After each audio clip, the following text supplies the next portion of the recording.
បងរៀនចប់ម៉ោង 4 មានអារម្មណ៍ដូចជាឃ្លានបុកល្ហុងដល់អញ្ចឹងទៅខ្ជិលទៅទិញខ្លួនឯងទៅចាក់មនោគមឲ្យក្មេងៗពីអ្នកបងប្អូននោះទៅជួយទិញឲ្យបន្តិចហើយនឹងអាហូបទាំងអស់គ្នាហើយក៏មិនបញ្ញាបញ្ញាមកផ្ទះដែរនៅរោងចាំតោះតែបានហូបហ្នឹងមកដល់ស្មានតាតូនជិះលើកទីមកមួយដែរមានអារម្មណ៍ទៅមុខទៅក្រោយអត់រកកន្លែងផាន់ទួនគាត់មកជន្ទួគេមកមុខមើលunboxing តោះយកចានមកunboxing អត់ក៏បានថោនេះគឺថោដល់ស្អីក៏គាត់ទៅ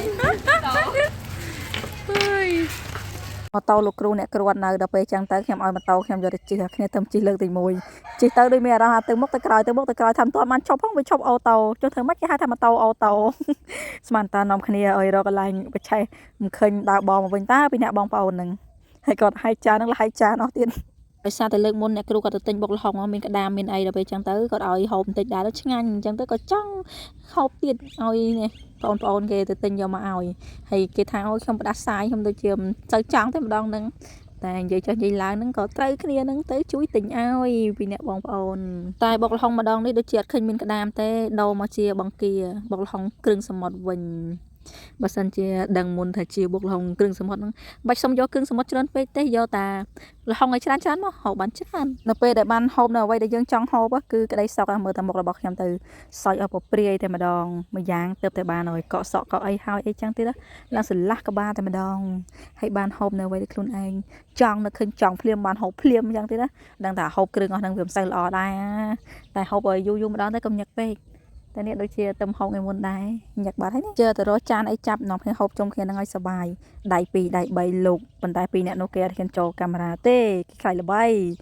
ចូលតែខ្ញុំនឹងបានហើយប្រាប់ថាកុំឲ្យហឹលពេកក៏ដល់ពេលចឹងទៅមិនហ៊ានដាក់ហឹលអីណាដាក់ម្ទេសតែមួយលែងហឹលលែងអីអស់មកថែមឲ្យទឹកម្ទេសអស់មកអ៊ំគាត់ថាទឹកម្ទេសគាត់ហឹលដល់ពេលចឹងទៅសាក់ចាក់មើលបន្តិចទៅដល់ពេលភ្លក់មើលទៅមានអីអត់ហឹលហងនៅតែដែរហ្នឹង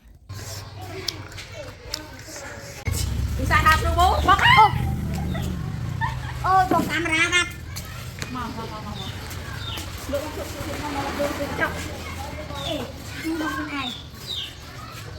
ឃើញលោកនោះกินតែញ៉ាំពោតអូនមកលោកមកជិះទៅជុំអាមកឆោតមកមកហើយឡើងឡើង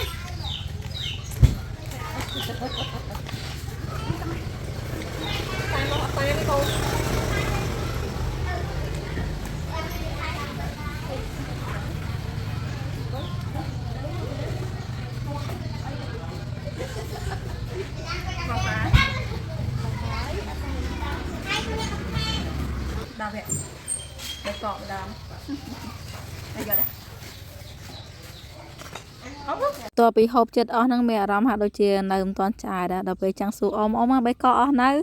អ៊ំថានៅតារត់ទៅដួសបេកកយកមកហូបនៅសល់ប៉ុណ្ណឹងក្មេងៗគេលែងហូបហើយគេទុកឲ្យខ្ញុំអ្នកហូបព្រោះលឺខ្ញុំនឹងឃ្លានហើយដល់ពេលចឹងទៅយកបេកកហើយក៏មានសម្លកូននៅពីថ្ងៃដែរហ្នឹងហើយយកមកហូបជាមួយគ្នាហើយទៅបងទៅហែកបាយដែរពេលល្ងាចហូបឲ្យហើយមកផ្ទះលែងហូបហ្មងគេផ្សេងគេថាគ្រាន់តែលេបទឹកមាត់ក៏ធាត់តែខ្ញុំនេះធាត់មិនមែនមកពីលេបទឹកមាត់ទេគឺមកពីហូបច្រើនបើមកហូបហ្នឹងគឺអត់មានកម្លាំងទេធ្វើការច្រើនម៉ោង